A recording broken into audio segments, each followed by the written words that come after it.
Welcome to Conversations from St. Norbert College, a program that invites you into discussions taking place in your community on today's local and global issues. Now, your host for Conversations from St. Norbert College, the Dean and Academic Vice President of the college, Michael Marsden. Good evening, my name is Michael Marsden, and I'm your host for this edition of Conversations from St. Norbert College. Our very special guest this evening is Mr. Ray McKenna, founder and president of Catholic Athletes for Christ, a nationwide group that serves Catholic athletes in the practice of their faith, dealing with the gospel in and through sports. Mr. McKenna has served in sports-related ministry for well over a decade, including ministries associated with professional baseball, professional football, and professional boxing, as well as youth sports programs. He was also a participant in Rome at the Vatican's first-ever sports conference in 2005, and he's been working with the Vatican Sports Office to promote the Church's mission in the United States. Ray also served with the George W. Bush administration as General Counsel of the General Services Administration Office and currently practices law in Washington, D.C. Born in the Bronx, New York, Ray attended St. John's University. Our topic this evening is going to be on the role of religion in sports. Ray, welcome to our program. We're really delighted to have you with us. And, thank you. It's my pleasure to be here with you. Glad you could spend some time with us. I know you're in town for a variety of purposes, but to take time out from that to visit with us is much appreciated. Well, so, thank you. As founder of the organization, Catholic Athletes for Christ, what would you say are the major goals and objectives of that organization, which is relatively new, I assume? Certainly, very new. We were established in 2006. That is new. And our primary goal is to serve Catholic athletes, to create a Catholic identity in the world of sports, in some cases recreate a Catholic identity in the world of sports. And we try to do that, Mike, by serving the athletes through assisting them in receiving the sacraments, primarily Eucharist through the Mass, and also by dealing with them on a one-on-one basis. They want spiritual direction. We have retreats for athletes, and ways we try to work with them to assess their needs, to understand their needs, to serve those needs. And then, if we've done a good job, or we hope that they will be interested, almost compelled to go out and evangelize, to share their faith. And many, thankfully, have and doing a really excellent job of it. Now, you said reestablished because you're suggesting at one time it was stronger than it is now? I believe that's the case. In fact, may I share an example with you? Sure, of course. One of our board members, we've been really blessed by a wonderful board of Episcopal advisors and also athletes. Okay. One of our athlete advisors, the oldest one actually, Lou Carnesecca, who I think is 84 years young. Wow. Former Hall of Fame head coach at St. John's University, which, as you mentioned, is my alma mater. So, and when I met with Lou, he was one of the first people to join up, and he said to me, if you know Lou Carnesecca, your viewers do, he's a raspy little voice, and he's a great man of Christ, goes to daily Mass. And he said, I love what you're doing. He said, when I started out, we started out at St. John's University, he was the assistant coach to Joe Lapchek, who was also in the Hall of Fame in the 1950s. He said, we had an Irish priest, and the priest sat on the bench with us. He was 6'4" and 220 pounds. And he was there at every game. We had a Mass, not on just Sundays, but before every game. And nobody would give him any lip because he was the biggest guy on the team. And he said, but we were so Catholic, we didn't need an organization like yours because everything we did was Catholic. But sadly, he said, but that's not the way it is today. And there isn't, even, at sometimes Catholic schools, there's not necessarily an underlying fabric of Catholicism in sports. Right. So there may be little difference, sadly, between somebody who says, well, how does the Catholic school play and how does the public school play or whatever. There might not be any difference today. So that's what we're trying to do, is get back to a time where I think being Catholic in sports had an independent meaning to it. Interesting perspective, right?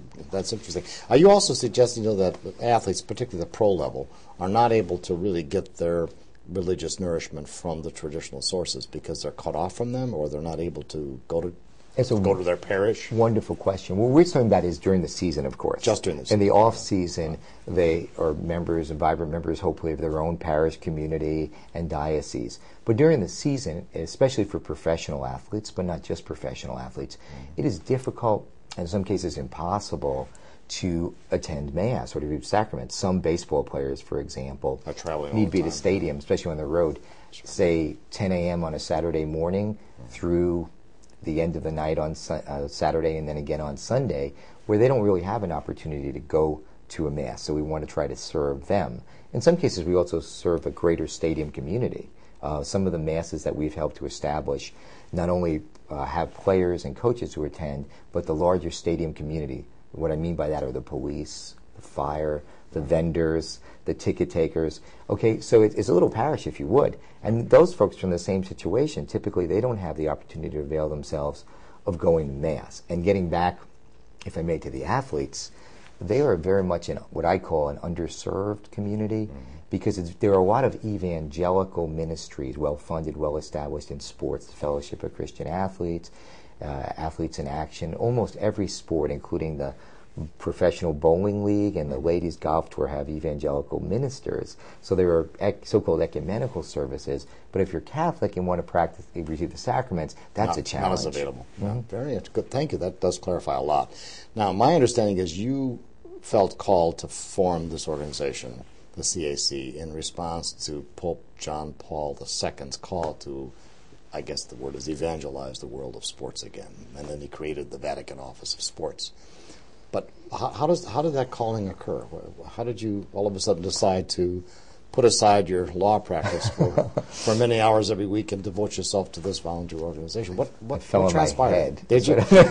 No, what happened is, it's a little bit broader answer, if I may. John Paul's establishment was an important part of our founding and encouragement to us. But actually, I guess the seeds of what is now Catholic Athletes for Christ, I think, were being planted many years before. I was involved, interestingly, for many years, 10 or more, in what would be called Baseball Chapel, which is an evangelical Protestant outreach to players. And they do a great job. And I was involved in the minor league level in the Carolina League.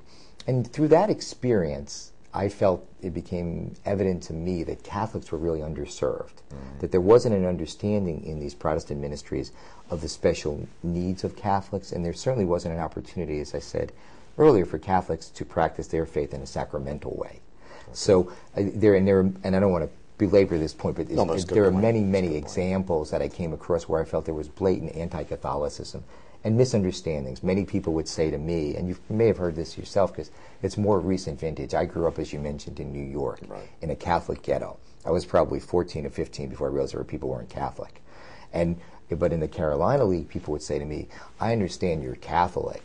What's the difference between being Catholic and being Christian? Yes. And no one had ever disassociated the two. Having lived in the South, I understand. So basically, that was pretty much the inspiration. And then John Paul's Church and Sports Office and his whole efforts in the world of sports, he's called, as I'm sure you know, the Pope Athlete, were a confirmation to us. And we originally started, my background is in baseball chapel. So the original discussions that I had with some other friends in baseball was to have a ministry for Catholics in baseball. I see. Through meeting with the Vatican Sports Office, we soon expanded our reach and our mission to all sports, and not just professional sports, but all levels. So a daunting and huge expansion of that mission. Oh, I guess so, yes. Indeed.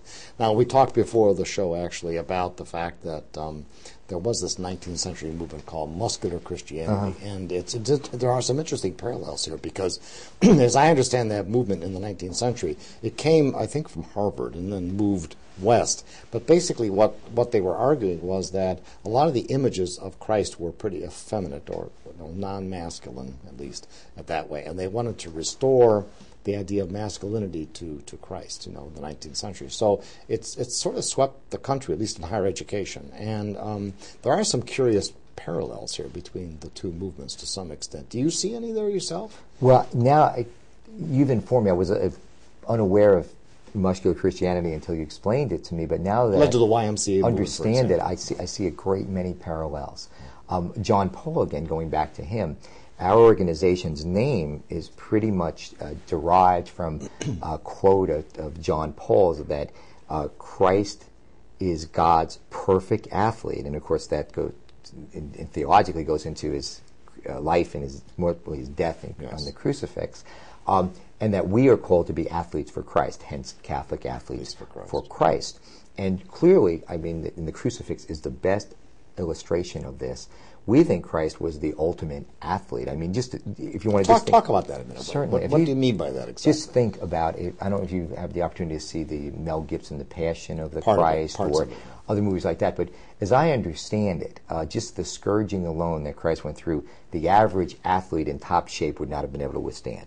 Let alone after that having to carry this heavy cross beam, up to Calvary and then be nailed on a cross. I mean, that takes incredible athletic strength, endurance. Just that alone. I mean, there are a lot of moral analogies too we can draw of and supernatural to boot, which are real and important. But that's an important example. And you mentioned something important. Many times, unfortunately, I think there can be this false and effeminate notion of Christ. I mean, because he was perfect charity, perfect goodness. Right. And sadly, our society, I mean, those are wonderful things. We need to promote those. Sure. And we shouldn't associate those with being less than masculine.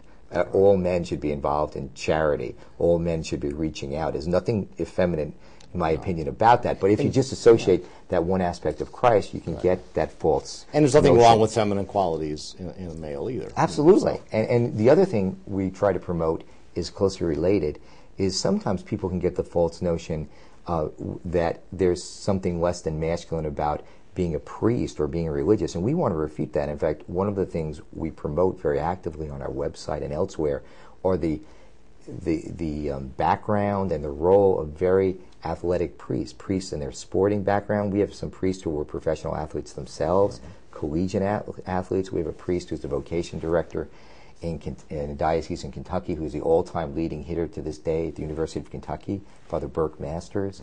And we want to promote examples like that so there isn't this false sense of an effeminate priesthood either. And I think that's closely related. How detailed do you get into, for example, some of the issues, social issues that affect professional sports or organized sports in general, from drug abuse, that's on the negative, but all the way up to philanthropy on the positive? How do you discuss these with athletes in your ministries? Well, I'd say we do indirectly. I mean, we're primarily, again, we're a new organization. Right. So we're still growing, and we're just very much in our infancy. One of the things I want to talk with you about, but I want to just remind our viewers, first of all, that you're watching Conversations from St. Norbert College. And our very special guest this evening is Mr. Ray McKenna, founder and president of Catholic Athletes for Christ. And our topic is the role of religion in sports. Many people have said that American culture is actually characterized as a kind of civil religion, the way sports have evolved. Do you think any of that is true? Well, sadly, I do. I think it's a big problem. I think it's a huge issue. And that's John Paul, in the founding of the Vatican Sports Office, made a particular point of that. There was a case where a child was baptized. His baptized name was ESPN. Just given the sports network. He's just, naming, of course, in our Christian Catholic tradition is very important. And so you just think about that. ESPN, in a sense, was the most significant thing in these parents' lives to name a child that. But that's just one of many examples, and many horrible examples, unfortunately, where you have parents who are over-involved in promoting their child and their, violence that takes place from that, abusive language. It's just, I think sports, at one time, maybe I should have answered it like this initially, sports at one time in this country, and this goes back to Lou Carnesecca, not that long ago, maybe in the 1950s or so, was considered to be an engine for virtue, a virtue-making machine. And sadly now, probably most people associate sports and athletes with vice. And that is consistent with muscular Christianity, too, which was considered to be good sportsmanship equals good person. Then that was the Olympic ideal. Which is ideal, exactly. And I think that's true. But the idea of a civil religion is also some of the aspects of that are, we'll rearrange everything in our lives to sort of go along with the sports schedule. Everything else is secondary. And so that they talk about the Super Bowl as having emerged as almost this kind of super national holiday and Super Sundays. It's interesting use of terms, Super Sunday. If I might on that, it's a great point. For the last 2 years, we've had an event at the Super Bowl, a mass presided over by the local bishop would be in Phoenix and Tampa, and related events, luncheon and what have you at the Super Bowl, because it is the most watched sporting event in the world, and it's phenomenally popular, and from our perspective, it's extremely important to be present, to have the presence of the church there, and say that there's importance. There are things, beyond the game, that the game is important. A lot of people are going to watch it. But, and even for Catholics, it has been difficult for some to grasp. They don't understand. People come up to me and say, I don't understand, you're having a Mass for the Super Bowl. And the Mass has been beautiful. We've had, the first one was presided over and celebrated by 8 priests in Phoenix. And they'll pray. Athletes will be in attendance. Danny Abramowitz used to play in the NFL, came to the first one. Members of the community. They'll pray for the players, not for winning, of course, but for their health and their well-being, for a good game, for good sportsmanship. And to us, that's essential. The sacramental nature cannot be disassociated from the sport. But for many Catholics even, they don't understand, why would we want to go to Mass on the game weekend? There are all these other cool things to be doing. That's interesting. Yeah, that's quite remarkable. I noticed that I don't go to that many pro games, but I do see the Christian athletes gathering after the game from both sides, gathering in the center of the field to have a prayer. Mm-hmm. I assume it's a prayer also of thanksgiving for having survived the game, but a prayer. Yes. And is that something that you're promoting as well through your ministries? Public prayer in that sense? Not directly. I mean, I think it's wonderful that they pray, together, 2 different teams, praying together at the end of a contest, because it shows, I love, for example, the NHL tradition where in the end of the Stanley Cup, the final game, teams line up and shake hands, even though they've had a bitter contest with probably a lot of animosity that's grown up, and yet they put that aside and in the interest of sportsmanship, they walk off shaking hands and wishing each other well. So any display like that is something we encourage, but again, we're focused on Catholic players, so we love true ecumenical outreach, but there hasn't really been anything that I can think of that's public demonstrative prayer that's been part of what we've done, other than indirectly again having the special masses in relationship to the special games. I'm just going to shift a little bit to youth sports, because it's a topic I've always been interested in. It seemed to me, at least since I've grown up, in my time, I hope you would concur with this, that when you and I were growing up, we had a lot of spontaneous games, that weren't organized. But today, children seem to be sort of automatically orchestrated into all sorts of organized sports from the age of 5 on. Mm-hmm. Whether it's soccer or Little League or mom and pop football, whatever. Are we missing? Are children today missing something from think so. Just the spontaneity of sport? I think so. I mean, I remember when I grew up, I loved sports and I'd play all the time. Be out with my friends, and we'd play. I grew up in the Bronx, New York, and we didn't have a lot in the way of fields, or these little kids didn't have a lot of access. So we, believe it or not, play tackle football on the sidewalks and the pavement, and so we just loved being out competing. But none of it was organized in the way that it is regimented as it is today. And I know my godson, for example, is a great athlete. He's a baseball player, a soccer star, and his mom and dad spend almost all, every day of the week and the weekend taking him to a game, to a tournament. He's on these state-sponsored teams, all-star teams, and their entire life is dictated by his sports schedule, and that's not the way it used to be, and I'm not sure that's the way it should be. Well, I'm wondering, too, if they lose the love of the play, just the love of the play. And I think back of my own experience with my son, who played Little League and was on the traveling team, et cetera, finally get to the point where it's just too much. And he quit, which was interesting. It was interesting. But he got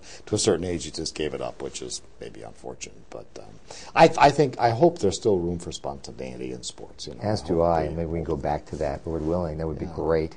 Now, you've been involved in a lot of different sports, so you should have a good bird's-eye view of some of the major issues, But, your involvement in professional baseball, professional football, boxing.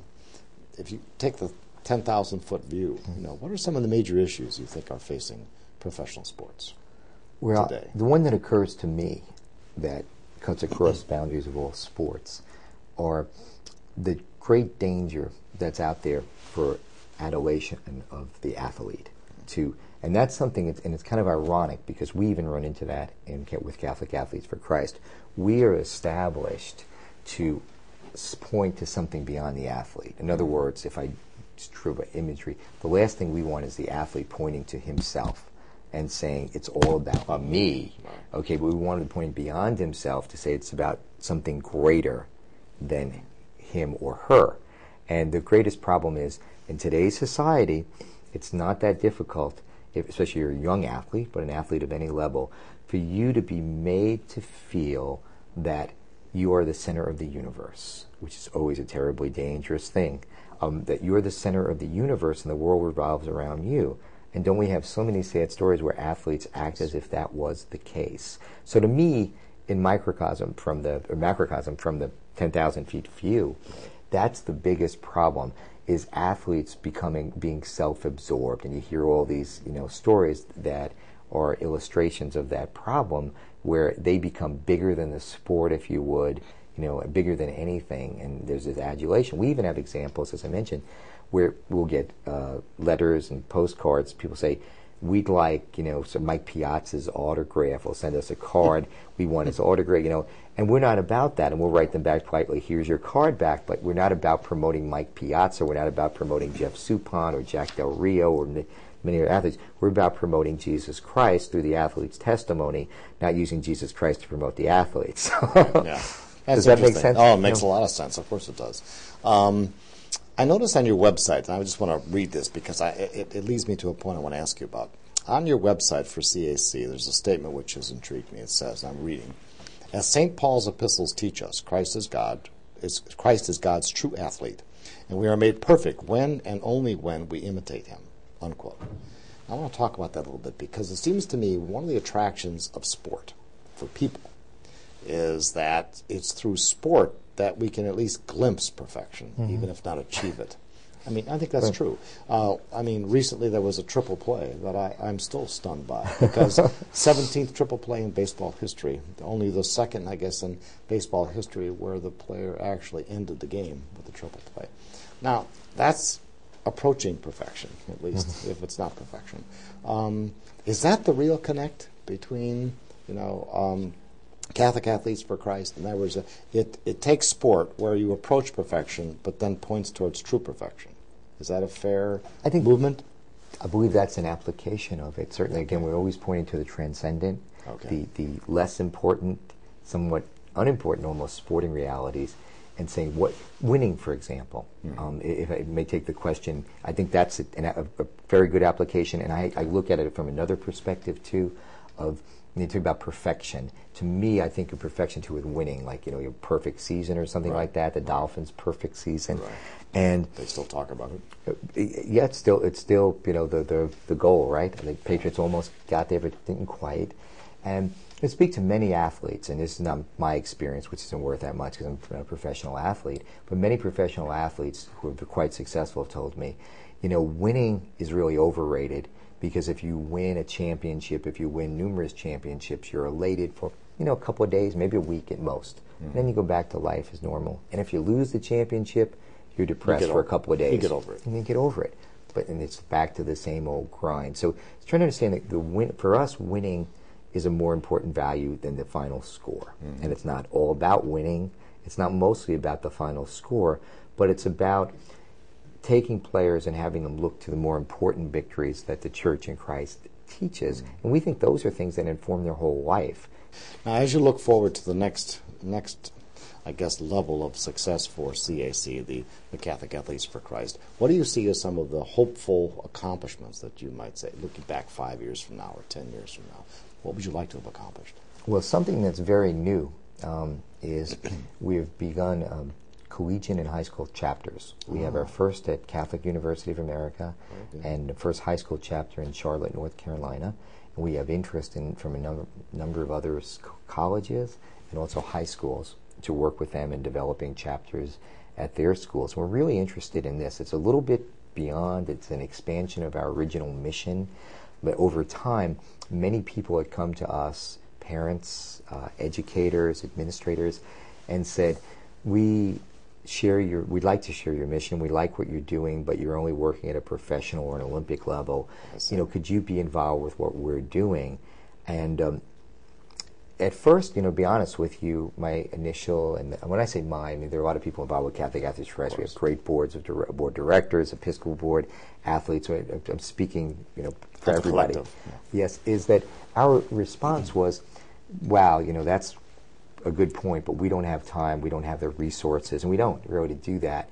But eventually, the request continued, and the need seems to be out there. And some of the requests were presented in a form that was quite compelling. I remember a few letters and phone calls where the requester, the person, was stating that they had a problem because there was this organization like the Fellowship of Christian Athletes that had a camp or had a chapter at their Catholic school, and their little boy or little girl was coming home and saying, "Mommy, I didn't know the Catholic Church doesn't believe in the Bible. I didn't know you can't pray to Mary."